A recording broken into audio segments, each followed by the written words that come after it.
Bonsoir à tous, bienvenue à ce flash d'information. Les ambassadeurs du Nigeria et d'Italie sont en fin de mission. Avant leur départ d'Abidjan, ils ont été reçus au palais présidentiel. Les deux diplomates nigérians et italiens ont fait leurs adieux au président Alassane Ouattara.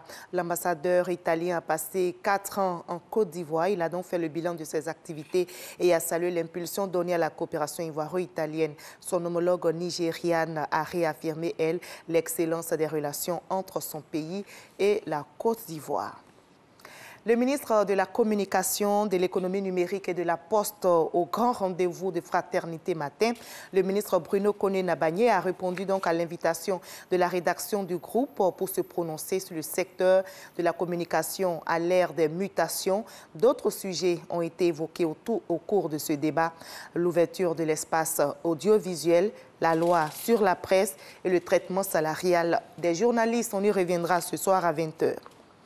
Plus que 8 jours donc pour démarrer les compétitions des Jeux de la francophonie à Abidjan.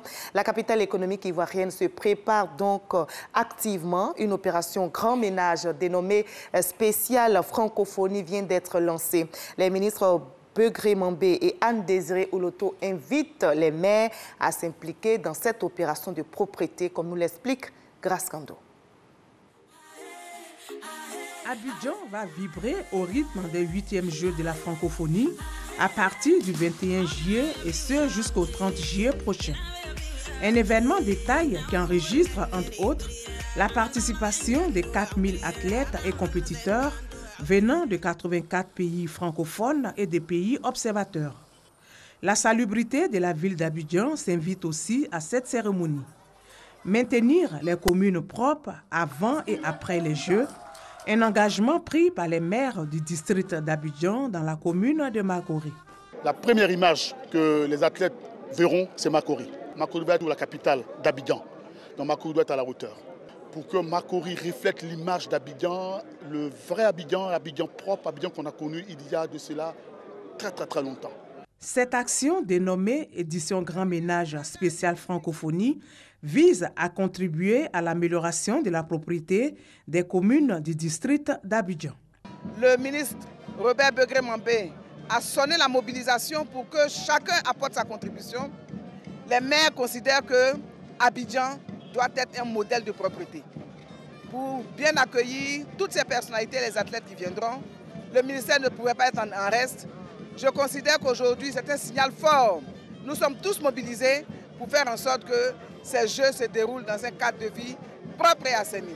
Nous sommes déjà à la tâche, Madame le ministre et moi. Nous avons déjà retravaillé toute la route qui va à la décharge et nous avons mis en mission un groupe pour que tous les points où il y a encore des difficultés et des points qu'on va nous signaler, on puisse intervenir en masse et proprement.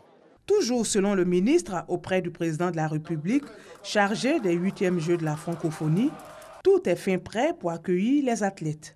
Begré Mambé invite les jeunes à une mobilisation exceptionnelle autour de ces Jeux.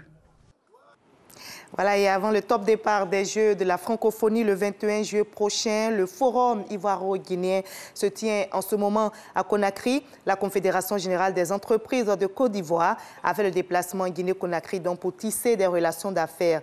Les retombées sont déjà visibles. Les entrepreneurs ivoiriens et guinéens ont pu nouer des partenariats économiques. L'ambiance est malheureusement tout autre au Cameroun où les attaques attribuées aux terroristes de Boko Haram se multiplient. Le nord du pays est particulièrement visé. Un double attentat suicide survenu dans la ville de Ouaza la nuit dernière s'est soldé par la mort de 16 personnes, dont les 2 kamikazes. 30 civils ont été également blessés. La ville de Ouaza, régulièrement donc le théâtre d'affrontements entre l'armée régulière et les combattants djihadistes, a été bouclé, c'est-à-dire personne n'entre et ne sort. En RD Congo, 38 nouvelles fosses communes ont été découvertes au Kasaï, dans le centre du pays par les Nations Unies. Des nouveaux sites qui portent à plus de 80 le nombre de charniers découverts depuis le début de l'insurrection en août 2016.